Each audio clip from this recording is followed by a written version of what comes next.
Another alert now. This is what we've been waiting on. Senate Judiciary Committee now releasing 2,500 documents relating to the June 2016 meeting at Trump Tower that took place between Trump campaign officials and a Russian lawyer with apparent links to the Kremlin. Tom Rogan, politics, foreign policy writer, Washington Examiner.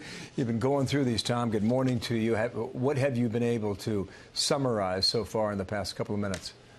Well, in a challenge to us in the news business, these documents were released just now. But the basic premise here, I think, is what are we going to be looking at here? That we have testimony from a number of individuals, a number of Russians, as well as the Russian lawyer who was present at that meeting. So I think there will be 2 points here. On the president's side, the people who support the president, they'll be looking for things that say, actually, this meeting was taking place, as the White House has said, in relative good faith. That it was a meeting, it was a sit-down, it was a discussion about issues related to the campaign, but it didn't involve collusion. On the other side, it will be an attempt to go through the documents, see what's redacted, see contradictions in what, for example, Donald Trump Jr. has said, and what, for example, Anna Veselnitskaya has said, the Russian lawyer who was there. Does this potentially settle it, or does this just take us down another rat hole? I think it takes us down. It moves the process forwards. I mean, because it gives ammunition to. I think ultimately it will be a net gain for the president. You suspect the Republican-controlled Senate Judiciary Committee would not have released this at the present moment if it had a negative connotation for the president.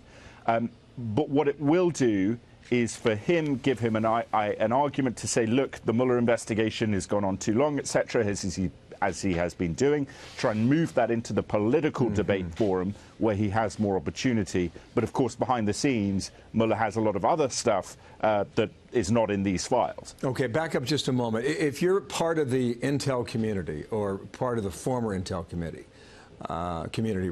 and you're inside this closed-door hearing with Senate leaders today, what in these documents would support the investigation that the Russia matter should continue? Or is there something there?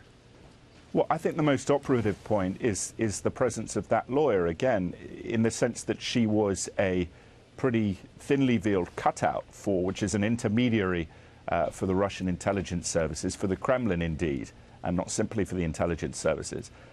And that we know that the Russians were trying to mess around with the US election. Her presence there doesn't necessarily indict the Trump people who met with her, but it does show a Russian intelligence effort to create effect in the American democratic process. And so at that baseline, the Mueller investigation has merit to continue, in my opinion. But, of course, a lot of people will disagree.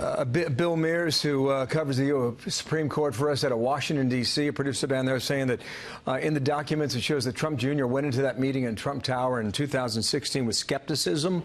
At the same time, the AP is running a story here that Trump Jr. told that committee that he could not, Senate Judiciary Committee, he could not remember whether he had talked about the Russia matter with his father, according to these transcripts released. Rob Goldstone apparently made the initial outreach to Trump Jr. Does that name ring a bell for you, Tom? Yeah, it does. It does. Rob Goldstein, I think, will have some issues down the road in terms of he is someone who has pinged up on the British deep state radar, let us say, before, and he effectively, I think, shares the same role as Veselnitskaya in the sense that he is seen as a Russian intermediary. Listen, I know we're putting you on the spot there because they're just out and you're doing a lot of speed reading. Get back to it, and when there are more headlines, we'll bring you back, okay? Tom, thank you for that. Thanks. Tom Rogan, Washington Examiner in D.C. Thank you.